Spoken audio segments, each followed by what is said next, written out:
মোৰ কথা আমাৰ ছাৰক বাদেই দিয়ক ডিজি অফিচত লগালেও মোক একো কৰিব নোৱাৰে এই ৰবহে CID এটা কৰি আছো ক'ত কি কালভাৰটো ফালে চাও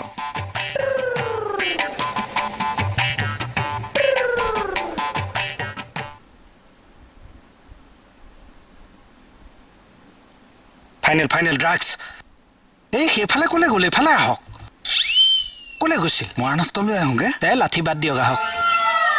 ইমান দেৰি কৰিব লাগে নেকি এফালে অলপ কাম আছিলে সেইকাৰণে অকণ সোনকালে আহিবি ঠিক আছে কি হ'ল ছাৰ কিয় এনেকুৱা কৰিছে কি কৰিল ছাৰ আমি ভাল কাম কৰিব নোৱাৰো ড্ৰাগছৰ বেপাৰ কৰ বাইদেউ কথাটো শুনকচোন আপুনি একদম চুপ থাক একদম মৰিয়া ঠেং ভাঙি দিম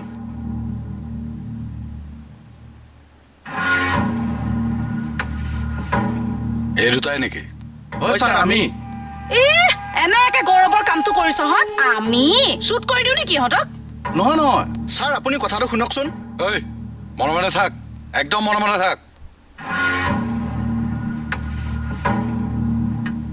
গুলি আহা দিব লাগে এহালক ব্ৰাউন চুগাৰখিনি ক'ত এই আছে দিয়কচোন নেলাগে ব্ৰেকিং নিউজ কিছু বেহাৰবাৰী আউটপোষ্টৰ হাবিলদাৰ কৃষ্ণ কমল খাটনিয়াৰৰ নেতৃত্বত এজন ড্ৰাগছ সৰবৰাহকাৰী আৰু এজন ড্ৰাগছ ব্যৱসায়ীক কৰায়ত্ব কৰিবলৈ সক্ষম হৈছে এয়া বেহাৰবাৰী আউটপোষ্টৰ লগতে সমগ্ৰ অসম আৰক্ষীৰ বাবে এক গৌৰৱৰ ক্ষণ কি হৈ গৈছে এইটো হেল্ল' হয় নেকি খাৰবৰীয়া আহকচোন অকণ মোৰ লগত বাহিৰলৈ আহক হয় মেম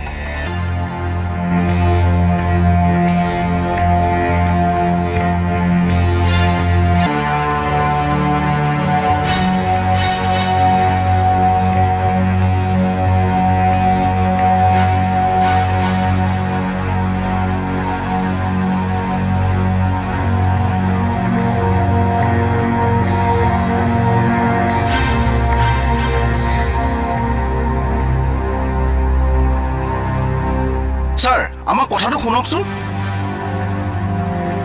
আমি একো কৰা নাছিলো ছাৰ কথাটো শুনক মানুহে ৰাতিপুৱাই আপোনাৰ গালি নেখালে দিনটো ভালকে আৰম্ভ নহয় যিটো মানুহৰ থানাত বদনাম আছে কামত ফাংফুং বুলি যিটো মানুহে ষ্টাফটোক লৈ ধেমালি কৰি টাইম পাছ কৰে সেই অভাজনৰ কাৰণে আজি বেহাৰবাৰী আউটপোষ্টৰ নাম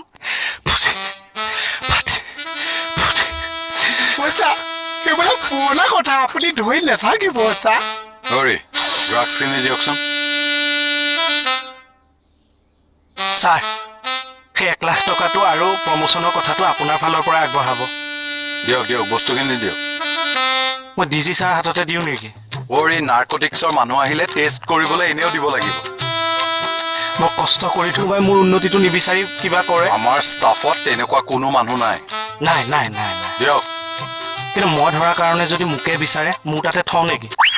দিয়ক আপোনাৰ তাতে থক আপুনিয়ে ভালকৈ থৈ দিয়ক ছাৰ আমাক উলিয়াই দিয়কচোন ছাৰ আমাক বিনা দুখত সোমোৱাই থৈ দিছে উলিয়াই দিব লাগে উলিয়াই দিবৰ কাৰণে তহঁতক সোমোৱাইছিলো ইয়াত ছাৰ আপুনি ভুলকে বুজিছে আমাৰ গাত অকণো দুখ নাই হা বিনা দুখত আনিছো তহঁতক এটা নিমস্য নহয় মৰিছে দুখ নাই বুলি ক'বলৈ আহিছে একদম আখৈ নিদিব ছাৰ আপুনি বহকগে যাওক 1 লাখ টকীয়া মাল ভৰাই থৈছো মোৰ ছাৰ 1 লাখটো কি হয়তো অলক ভিতৰলৈ যাওঁ ছাৰ মেডাম ছাৰ অকণমান এয়া বেহাৰবাৰী আউটপোষ্ট মোৰ সহযোগী কেমেৰা পাৰ্চনে দেখুৱাব লকাপত দুজনকৈ ড্ৰাগছ ব্যৱসায়ী যাক কৰায়ত্ব কৰি আনিছে বেহাৰবাৰী আউটপোষ্টৰ আৰক্ষীসকলে সকল নহয় মইহে ধৰিছো কাট কি হ'ল নহয় মই আপোনাক যেতিয়া সুধিম আপুনি তেতিয়া ক'ব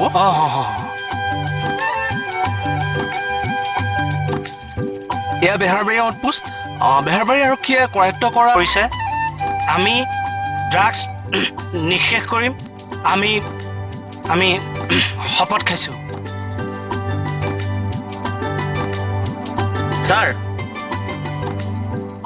মই নাৰ্কটিক্সৰ পৰা আহিছিলোঁ বস্তুখিনি পৰীক্ষা কৰিবলৈ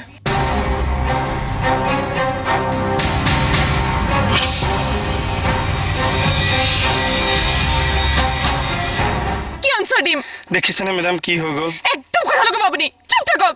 ড্ৰাগছ ধৰে তেওঁ ইছ ইছ ইছ ইছ পেকেটকেইটা চাব নিদিয়ে মোক কিবা এটা খেলি মেলি হৈ গ'ল ছাৰ একদম কথা নকব কি যুক্তিত আপুনি সেইটো ড্ৰাগছ বুলি ভাবি ল'লে দুইটা চুচুক চামাক কৰি আছিল পইচালৈ হাতৰ টিপতে পেকেট দুটা দিছিল ইফালে চাৰিও দিশে ড্ৰাগছৰ নিউজ বাজি আছে ভাবিলো ড্ৰাগছেই হ'ব একদম মনে মনে থাকক গোটেইখন এতিয়া হুলস্থুল লাগি গৈছে মিডিয়াত ওলাইছে ডিজি ছাৰে গম পাইছে নাৰ্কটিক্স ডিপাৰ্টমেণ্টত গম পাইছে এতিয়া কোনে এইবোৰ আনচাৰ দি থাকিব কওকচোন খাৰগৰীয়া এই চোৰৰ আউট আউট তেওঁৰহে লম্ফ জম্ফ বেছি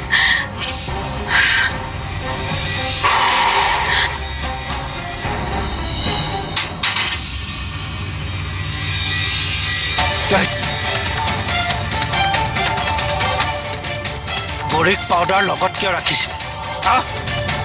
বৰিক পাউডাৰ লগত কিয় ৰাখিছিলি ক ঘাটিটো ক'ত আছে ক ঘাটি ক'ত আছে বৰিক পাউডাৰৰ ক'ত ঘাটি থাকে বৰিক পাউডাৰ কিয় ৰাখিছিল মানে ছাৰ মই ৰাতি ইউৰো কাপ চাওঁ মানে ফুটবল 9:30 বজাৰ পৰা যিখন খেল হয় তাৰপিছত আৰু এখন 2:30 বজাত আৰম্ভ হয় ছাৰ মাজৰ সময়খিনিত ছাৰ মই কেম খেলোঁ তোক ইউৰো কাপৰ ৰুটিন সোধা নাই বৰিক পাউডাৰ লগত কিয় ৰাখিছিল তাকে কৈ আছোঁ ছাৰ মই তাকে কৈ আছোঁ আপোনাক এই মাজৰ সময়খনত টোপনি আহে যে ছাৰ সেইখিনি সময়তে আমি বৰিক পাউডাৰটো লৈ কেম খেলোঁ ছাৰ চুচুক চমক কিয় কৰিছিলি চুচুক চামক ছাৰ তাৰ এখন ফাৰ্মাচী আছে ছাৰ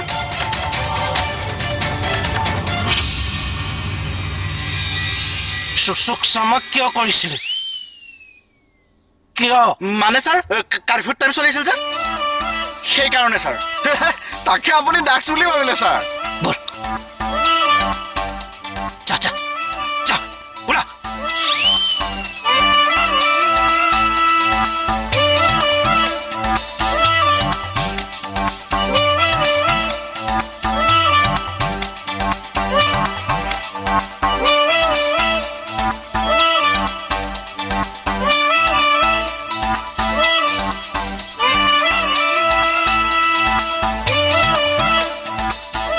লাখ টকা আপোনাৰ সপোনটো চা